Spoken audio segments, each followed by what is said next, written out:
Hello, and welcome back to the Cooper Villa channel. I'm Scott Cooper, and I'm here with Noah Fisher, and we are here to discuss Brentford versus Aston Villa from Saturday evening. It was a must-win, and we went down there to the G-Tech, got the points. Ollie Watkins against his former club. There's 3 wins on the bounce now in all competitions, and with some massive fixtures around the corner, this is the perfect time to hit some form. Hopefully, we can keep it going. Can we make Champions League? Let's talk about it. We'll discuss all of that and much more after this.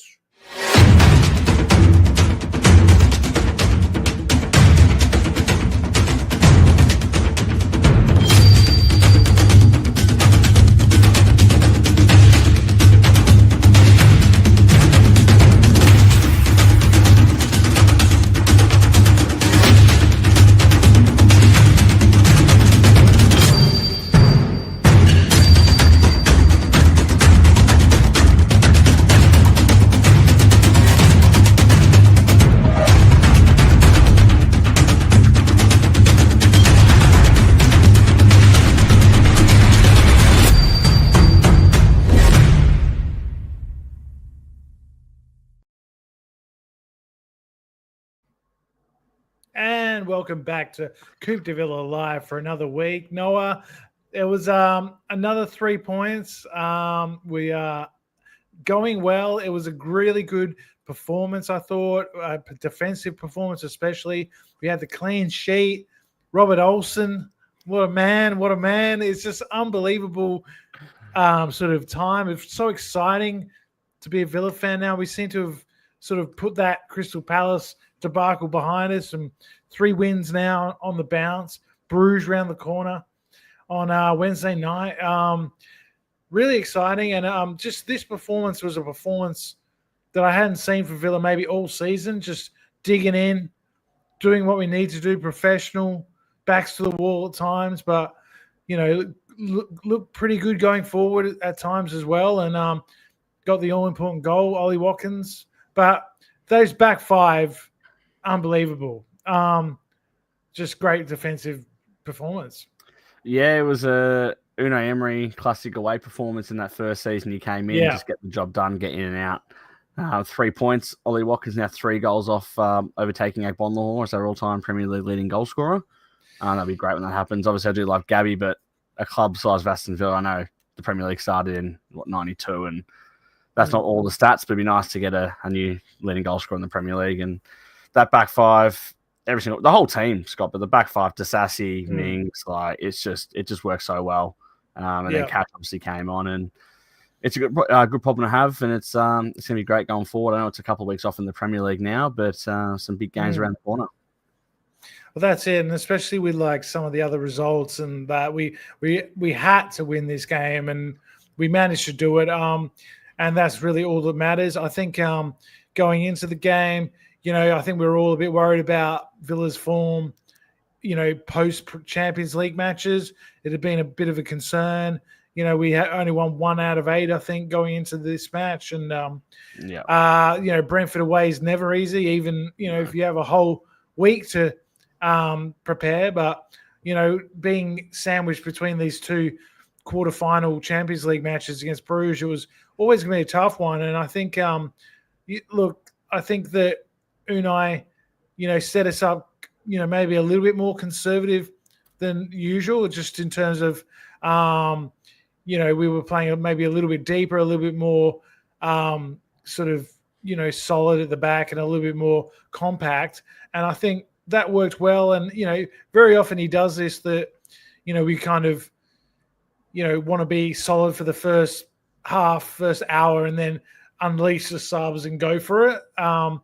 And I think in this game, once we got the goal, he sort of went, all right, let's just sort of shut up shop and kind of see it out. And, it's a dangerous tactic because it can backfire, and you do invite pressure, but it seemed to work, and all the players seemed to be on the same page. Yeah, and we probably should have had a couple of goals when we were sitting back as well. I know the one from Morgan Rogers offside, and I know what Watkins is doing late in the game, 80th minute or whatever, running through an open goal and trying to dink him. But look, we get the 1-0. It doesn't matter. Like, if we draw that game 1-1, we're talking about these missed opportunities and how bad it was. But we took the sting out of the game, Scott, early. We know how Brentford like to attack and they like to be moved fast. And we just absolutely took the sting out of the game, moved a little bit slower out the back and played the game on our terms completely. We got that goal and we said they're not going to score. That was our mindset. We're not going to let these guys score. We'll set up so well defensively. And if it's Sassy, if it's Mings, Olsen, I just loved after the game how the fans are getting around him because, look, he's been a scapegoat since he's been at the club. We're not going to lie. The games he's come in and conceded goals hasn't been great. He's played in some pretty tough games as well. And it's just, he plays international football for Sweden, so he's no, shocking keeper. He's just had some bad moments for the club. But what a moment for him. It's his second clean sheet. And what is his fourth? He's been a bit of a joke, a bit of a kind of a punching bag. Yeah, fans. When things go wrong and he's on the field, it's like, it's Olsen. It's Olsen. Where, whatever. But he's not a bad keeper. He's he's a good enough number two. You're comparing him to the world's number one, though. You know what I mean? So you don't have the world's number one on the field, and you have Robin Olsen. People just compare. When I think, when he's playing in front of a defense that has not been at his best this season as well. Yeah. So there's, you always think, well, Emmy normally gets us out of a jam 2 or 3 times a game. It's going to be hard for Olsen to do that. But in this game, I think one of the most positive things is we just didn't give away clear-cut chances. Exactly. Again, had that one moment in the first half where he almost gave them the ball in our own box when he kind of thought he had more time than he did. And apart from that, there was no kind of shaky, silly error. Yeah, we sort of absorbed a lot of pressure. There was lots of balls into the box, especially in that last half an hour. They had a few shots from outside the box, one hit the post, but Olsen didn't really have to make that many huge saves. And I think that's something we haven't seen all season. I haven't seen it for a while, Scott, because that's how we used to play. Emmy would have to make a couple of saves a game, and that was it. And we'd see games out 1-0, 2-0, whatever it would be, because the back four works so well together. And I think that's something we're starting to see now. Now Tyrone Mings has actually come back in. He's solid as a rock, isn't he? And I saw a stat. I'm not sure exactly how many clean sheets it was, but when he starts games with Unai Emery, it's like a 75% or 70% clean sheet rate. He was great again. It's crazy. It's absolutely crazy. And we're getting back to that stage now. If it's Sassy at right back, Konsa, Cash coming on. I know we kind of got a bit lucky with penalties. I'm not going to lie. I probably should mention that as well. We did get a little bit lucky, in my opinion. Definitely I was going to get to that. I think, which one for you? Because I think not the collision with Cash and stuff. I think that's I think the second one. The second one definitely for me. But I'm going to go to Mohammed Adams' comment here. I completely agree. I thought Tyrone Mings was man of the match. I know Sassy gets all the credit and whatnot because of his tackles, but the way Mings, it's like a defensive aura, if you get me. Like he's getting back to his best, if not better now. And you don't see a lot of his work. He just wins things in the air that you're not really kind of paying attention to what the kind of the difference he's making. But I put Sassy down, but Mings was my number 2, and I had Konsa at number 3 in our 3-2-1 that we do because, I just thought all of those guys, Digne and Olsen as well, would have been 4 and 5. They were just solid as a rock. Didn't give away anything. Looked a unit, looked like a team. You looked like everyone was on the same page. The offside line, in the first half we were quite high at times, and they were all in a good spot. I mean, Mbuemo for them is their biggest weapon, and Digne gave him nothing. He didn't. I don't think he even had a shot in the whole game, and that's pretty rare for them. So, that was great. And like you said, the Sassy, he was awesome. But the 2 moments that could have been penalties, I think the first one he just sort of barges into him, but the ball's gone. Cash knocks him, and then he slips. Well, Cash heads the ball away. Yeah, so Cash gets the ball, but then bumps into Sassy, which makes him slip or slide into him by mistake. So I don't think that's a penalty because Cash has already cleared the ball, and it's a bit of a coming together, and it's not really a foul. The second one, though, I think if it was the other way around, we'd be calling for a penalty. Tim Sherwood was fuming on Premier League TV that we get over here on Optus Sport. He was seething, and he's the former Villa manager that none of them were actually given. And look, I feel like we did get lucky there. We got the rub of the green, and that's the thing with VAR. You know, we can come in and say how much it sucks, and we're never lucky, but I think this game we were lucky. So. Yeah, I mean, we were unlucky against Palace, with some VARs that were very close. I mean, the Morgan Rogers goal in this game was very, very close as well. It's close, but it's offside. But it was offside, yeah. So, it's just unfortunate because that was such a great team move. Ramsey, I thought, had a good game. Ramsey, since you've called him out, Scott, I think 3 I weeks didn't ago. call him out. Duncan called him out. And I tried to defend him. I said he had a bad game against Palace, but I backed him. It's to be fair, it's only Tommy that's saying he should be sold and whatnot, but JJ's getting back to his best. He had a good game from Coxie. I don't remember hearing anything about them arguing or training. I got told he was injured from all the reports I'm hearing from Asensio. Yeah, I heard he had like muscle soreness. Yeah, he's got a hamstring that they didn't want to risk or something. Yeah, they didn't want to risk it for the Bruges game. But I haven't heard about this with McGinn. I heard McGinn saying that they've settled in really well, and so I don't know. That's an interesting one. I have to this one as well though. I can't believe that Marlon didn't start, especially the big games we got coming up. I guess I know we have 2 weeks off, like after the Bruges game, is it? Before the Preston game? Because next weekend there's no game because that would have been our Liverpool game against Liverpool, but they're playing the Carabao Cup final. Yeah. So, but then we got Preston is the next on game. The 30th. So, we've got basically 10 days off after the Bruges match. So, it's going to be everyone will get a bit of a rest, which will be good. Hopefully, the likes of Kamara and Pau Torres, Matty Cash, who are coming back, will get a bit more time in their legs, a bit more time to recover. But Ollie Watkins scores, gets a bit lucky with the deflection, but you got to sort of buy a ticket to win the raffle, and he did that. He took his shot nice and low, bit of power. And it's 6-6 against Brentford for him now. So he loves scoring against his old club. What did you think about the booing he got? The same thing I think about when Jack Grealish gets booed. He's a former player. You want to put him off their game. The thing I found most funny about it all was when he scored, Yuri Schillemans was booing Watkins. I'm not sure you remember saying as a joke. That kind of made me laugh. But mate, you're gonna boo your old players. Like, you're trying to put them off their game. It's not because they don't hate him. Like, Watkins did everything he could for that club, and they didn't get promoted at the last hurdle, and he wanted to go play Premier League. I don't think they hate him. It could be from the incident a couple of years ago when he pointed out that fan, but I think once he made that clear what that fan was saying to him, I think they kind of dropped back a bit. But they don't really boo Konsa. Maybe he doesn't score all the time against them. So it's true. Yeah, it is a mark of respect in many ways. Like, you don't get booed. Yeah, you don't get booed if you're, not a 15, 20 goal a season striker. Well, we never booed James Milner. Exactly. For example, like we never boo him.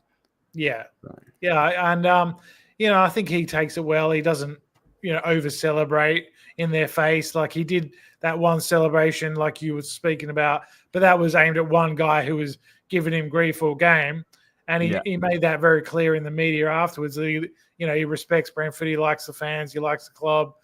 He's got no bad feeling. Did you see that engagement with that fan? He always one that used to support him was at Brentford, the one with Down syndrome and stuff. And he went over to him before the game. He was wearing a Watkins English shirt, I think it was, but he still has a lot of respect for the fans. Otherwise, he wouldn't be going up to that guy. I know they've got a lot of history and stuff, but it's just so nice to see. Like, it really is. He's a quality person on and off the field. He is, and everyone seems to like him. He's got a great sort of demeanor. It's good to see him scoring, because, we've only got one centre forward in the club at the moment. Not sure if I've mentioned that before, but, so it's good to see that he is scoring goals because we're going to bloody need him. We've got a lot of games coming up, and, we're going to need those goals to continue from now to the end of the season. What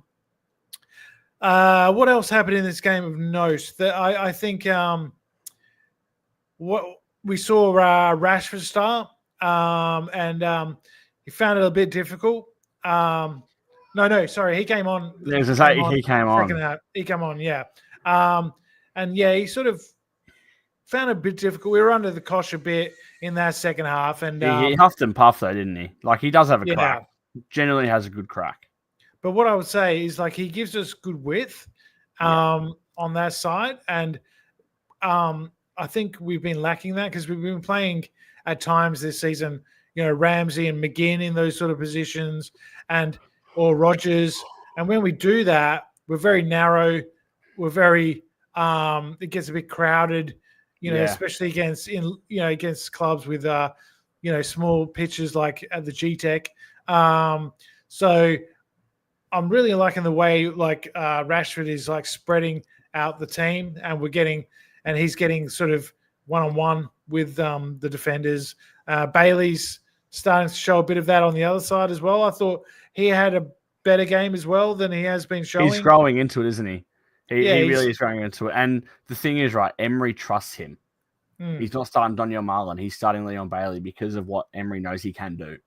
And we all know this season he would have wanted. Marlon's been sick, hasn't he? That's the reason. Probably. He hasn't been playing. But I agree with Duncan saying that he's got to start playing some games because, he can only play in the league and the FA Cup, right? So, we got to, give him some time. And Garcia showed a lot of promise as well. But I think the way Emery wanted to set up in this game was generally just not lose. Not lose. It was a very defensively minded team away from home, and it worked. At the end of the day, he got it right. We criticised him against Palace. He got it wrong. He got it right, and that's all I can say. Well, I think it was be solid for an hour and then unleash the subs. He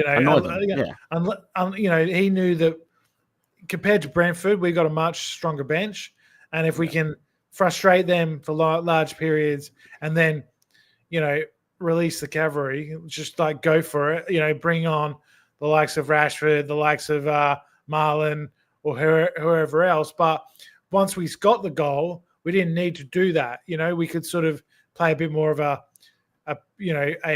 counter-attack, system. Yeah. I was going to say, our bench, I think they get stronger because Onana and Barkley are injured. They're not far away, though. Pau Torres is back in the squad. We're getting players back at the right time, Scott. We really are getting players back, and we're going to be full strength soon, and competition for placing going to be amazing, and it's great to see. It really is. It is. And look, let's talk about some of the fixtures we've got coming up, because in the Premier League for April, this is April. So we've got obviously Bruges on Wednesday and then Preston in the FA Cup. But then after that, it's Brighton away on the 2nd of April, Forest at home on the 5th, Southampton away on the 12th, Newcastle at home on the 19th, and Manchester City away on the 28th. So all those teams, apart from Southampton, are 6-pointers. I mean, they're all in and around us, all going. You could even include the first two in May as well, by the way, because Fulham at home and Bournemouth away as well. It's a tough run of games, and we couldn't barely drop a game. If we want to get Champions League, we can barely drop a game. Yeah, we have to probably win 6 out of 7 if we're going to get in that top 5. It'll be really tough. But look, I'd be happy with Europa League. I think that's got to be the sort of the goal. Just finishing Europe every year. I know, we want to be in the Champions League again. It's been a fantastic run, a fantastic experience this season, and like memories that we'll remember forever, like Bayern Munich and Bruges and Leipzig and all these games that were just huge for us. But it can't. It's not a given, and there's like 5 or 6 other teams that probably expect the same. They expect to be in the Champions League every year, and we can't all be there. So, just as long as we're in Europe and we've got another route next season to get into the Champions League through the Europa League, I mean, I think that should be the goal. And Emery has always said that. He said from the start of this season, our goal is top 7. Yeah, 100%. And you have me Conference League now, snap your arm off. Any European football is good. That's all I want to keep getting back in the system of just European football. I mean, it helps us attract players. It's great. And the fact we're up there competing again, like people said, after the Conference League, we're not going to do well. Like, we've got European football now, we're not going to do well. Champions League. Yeah. We're going to drop off again. I know we've dropped off a little bit, but it's because our expectations are getting higher and higher now. We finished top 4. We think, oh, geez, we can do it again. But it's not that easy. Like, as Newcastle found, it's bloody tough. It's a tough business to keep getting top 4, and that's why those clubs like City and Liverpool and all those clubs, they can attract these amazing players because they can offer them this every year. Yes, and look, we're in 7th right now. We're only 2 points off 5th, Manchester City. But the thing is, we played a game more than everyone else. So next weekend, we're not playing, and everyone else is. And I think we've got to have a good look at the league and where we are after that, because who is everyone playing though? I think there's a few games of people around us, isn't there? There is, but like for example, City play. Bournemouth are a point behind us. Newcastle are a point behind us with 2 games in hand. Even Fulham in 10th. They're only 3 points behind us with a game in hand, and a better goal difference. So, it's we've got a bit of a gap now to Crystal Palace and Brentford.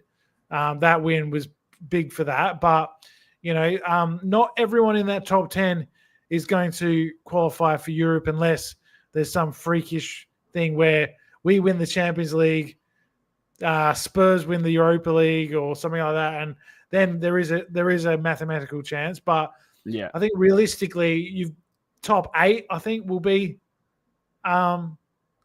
Europe.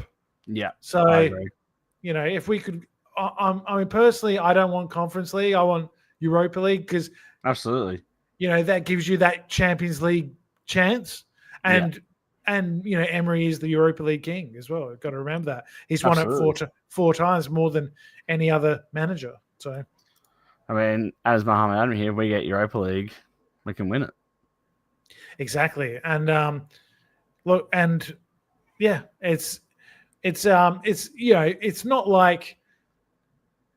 It's not the 3rd billing. It's the 2nd billing. It's you've still got some quality teams and some big games like the likes of Roma and Lazio that are in there, Athletic Club, or there's some Ajax. There's some big clubs in the Europa League this season, and we can still 5th is Champions League, but Duncan, I think our point is that 5th is going to mean an almost perfect end to the season, and we can do it though. As I said, if we win 6 out of 7 in those tough run of games, let's say we drop City. Let's just say we drop City. Like the teams around us that we're beating, we'll be steaming up that ladder. Yeah, like we'll be storming. We probably need a few favors from other that's what games happens. as well. That will come. That will come. But for example, like Spurs coming back last night against Bournemouth, and that was big for us. Big. And I was hoping Leicester would get an equaliser, late equaliser against Chelsea, but wasn't to be. But look, it's going to be a real bum fight, and I think we're hitting our best form of the season. In this sort of run in, and I agree. Yeah, we're getting the players back. We're excited about the cups, and I think that is another way into the Europa League as well. Win the FA Cup. I mean, that would probably be the best way to do it, right? We'd get the trophy. We'd be, all celebrating, and we'd be in the Charity Shield next year. That sort of thing. That's not something to sniff at, No, it's not. That's another chance for a small trophy, but still a trophy. Scotty, surely if Villa make the FA Cup final, you're flying to Melbourne to watch it with me. Just putting it out there right now. Look, I might be flying to Melbourne. That's what I'm saying. We'll go there together. We'll go there together. Look, why not? I'll take my little boy for his first match, and it can be watching us lift the cup. Imagine. Who would you like in the FA Cup final? Anyone. Just get me there. But let's say like a dream scenario. I think Man United would be the dream scenario because I'll tell you why. They're not a great team, but they are a big name. So there'll be a lot of eyes on that game if it's Man United. Anyway. But if it's like Villa Brentford, Villa Bournemouth, for example, I don't think it's going to get. There's going to be a lot of sort of big six idiots that probably wouldn't watch that. Like, whereas I think. But, knocking off Man United, last time he won it in 57, it was 2-1 against Man United. I think it'd just be fitting, Peter McFarlane, couple of goals. Ollie Watkins, 2 goals in a 2-1 win, It'd be fitting, but I don't care who we play. No, I agree. And, if it's someone like City, I'd be kind of crapping my pants a bit. But against anyone else, I think we would be the favourites, especially on a big open Wembley field. Like these semi-finals and the final. Yeah. Well, Dickie makes a good point. That would be a great one, wouldn't it? If Villa made the Champions League final, I will fly to Munich. And if it was Bayern in Bayern as well, in Munich, honestly, like you can quote this. If we make the Champions League final, I am going to Munich. If I have a ticket or not, I am going to Munich. Well, that is a dream, and we've got to get through probably Liverpool and Real Madrid before that. But look, we're in it. KM Gas coming. We've got a better chance of winning the Champions League than every club in Europe apart from like 16 that are still in it. So and we're in a good position. So to be in the final 8. So look, let's enjoy this ride because it's amazing. And I think this game on Wednesday night is going to be a crazy atmosphere, a celebration. And if we get an early goal in that game and we, kind of, take the pressure off, I could see us like, beating them 3 or 4-0 and just having a real celebration, because they're going to really need to score first, I think, or at least score early, make it 1-1 early, or get it into a game where they're putting us under pressure. And I don't think Emery's going to fall for that, and he's going to probably, maybe play similar to the Brentford game in some ways, in the let Bruges have the ball a bit, and then use the likes of Rashford and Asensio and Morgan Rogers and Ollie Watkins on the break and absolutely punish them. And I just think this game is set up for an Emery masterclass. Yeah. Oh, it's going to be one of those days. I know what you and I were talking to Owen kind of before the stream about it, and it's exciting to be in the situation. But that first goal is crucial. I said if Bruges get it, it's squeaky bum time, but I have a feeling we'll get it and we'll probably win 2 or 3-0. We'll get the early goal. We'll sit back and that will be that. But it's exciting. I'm gutted I can't watch it. Starting work at 6:30. Oh no, 6:10 on Thursday morning. Melbourne time starts at 7. So it's a bit of a 21. Have to ask the boss if I can just put my phone. On my phone, but yeah. And Tommy is in China at the moment. Everyone, he is. Yeah, so he's working for the CCP over there. No, he's working for American Express over there, and he couldn't join us this week, but he will be back soon, and he's really missing the pod and like keen to get back on soon. And Owen would have been on today, but he's got renovations going on in his house and a lot of banging and crashing going on in the next room, so he couldn't do that on the pod. But look, I think that's probably a good time to wrap up. We'll do predictions. Like you've already said, 2 or 3-0 for Bruges. Should we do an official prediction? What do you got? Yeah, I'll go 3-0. 3-0. I'll say 2-0 Villa. And why not? Yeah. And who do you want in the next round, PSG or Liverpool? Anyone. Bring it on. What about you guys in the chat? Who do you want, PSG or Liverpool? Because Liverpool obviously got outplayed totally, but somehow got the smash and grab and got the 1-0 win. And going home back to Anfield, I think they'll be the favourites. But PSG gave them a big scare in that game, and I do not think I'd like to play PSG. I think after watching that, I would rather play Liverpool.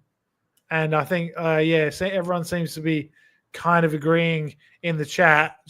I think PSG Liverpool do look scary. I do agree, but we never played them in a long time, and we played Liverpool a lot. So I'm more going on the fact that Liverpool have more knowledge on how to play against us than PSG will have on us, if that makes sense. But PSG do look scary. They look so scary.